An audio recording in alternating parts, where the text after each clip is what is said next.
Gwendolyn, also known as the Art Predator. My background is in journalism and creative writing and experimental and performance poetry and teaching writing at the college level, and my daddy is an auctioneer. I started my Art Predator blog as an experiment in the genre in November 2007. I like Coleridge's idea of the aesthetic is that which engages the whole soul, and that's what I'm on the prowl for. I started Wine Predator a few months later, attended WBC 8, 9, 10 plus EWBC 09 in Portugal. As Wine Predator, I'm on the prowl for good wine and adventure. I spent last summer traveling in my VW van in the Northwest going to wineries, and I went to Burning Man for the 13th time where Jim Morris and I celebrated Cabernet Day. Anyway, one day, not that long ago, I was going through the clearance wine at the local grocery store looking for a steal, or at least a good deal, because you know, wine bloggers like me can't live on samples alone. I came across a bottle with some odd inscription and a little description, which upon investigation looked like the 10 Commandments. You know, thou shalt this and that in some squiggly language.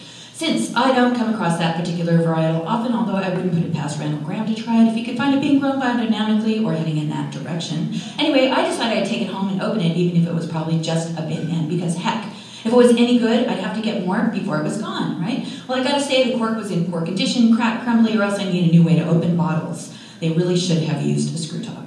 Anyway, the wine was clearly oxidized, but in an interesting way, kind of like that bottle that Bo had the other night that I only have a picture of.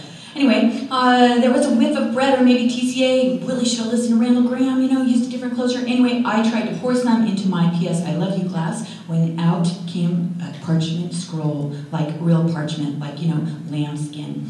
I held it dripping over the sink, and this is what I read: the 10 Commandments of Wine Blogging. Well, that got my attention. So I poured some of the coral red liquid and a fair amount of sediment into my glass and started reading as I ventured to sip, because after all, I am a thirsty girl. And I read the first commandment of wine blogging. I am the Lord thy God of wine bloggers, who brought you out of the land of Two-Buck-Chuck, out of the house of fruit bombs, and delivered you unto the land of the Wine Bloggers Conference of Oregon Pinot Noir and Pinot Gris, the land of infinite tastings and wine samples, and I, the Lord thy God, promise you plenty more where that came from. Thou shalt not have no other blogs before thy wine blog.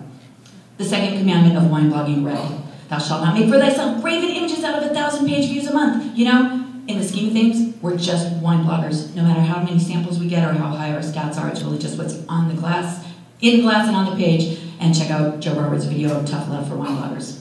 The third commandment of wine blogging said, thou shalt not take the name of the Lord thy wine in vain, for the Lord will not hold him guiltless who taketh his name in vain. Be specific, be accurate, be authentic to your voice and to the wine. Remember the Sabbath day to keep it holy. Why buy wine blogging that day and every day?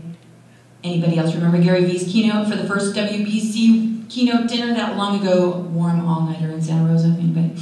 Raise your hand if you were there. Remember how he said to post every day? So who does post every day? Or at least 5 times a week, other than Joe Diaz? Anyway.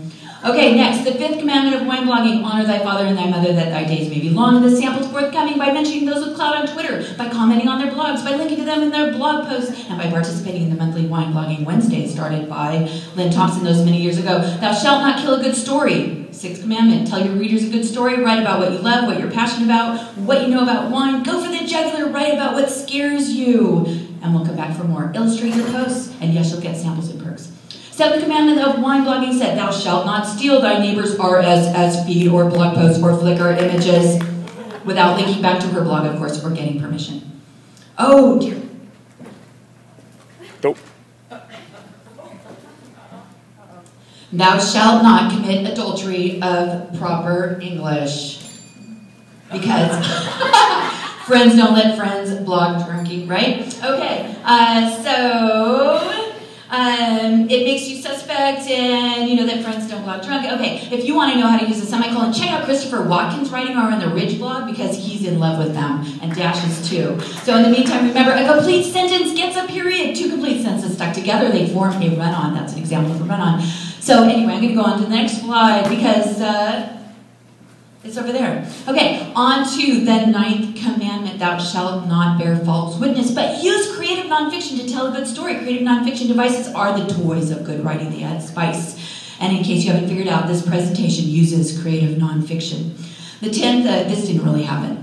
The 10th commandment of wine blogging, thou shalt not covet thy neighbor's theme, thy neighbor's SEO, nor his samples, nor his blog stats, nor his seller, nor his press trips, nor anything that is thy neighbor's. And you will be rewarded with the kingdom of heaven of wine samples.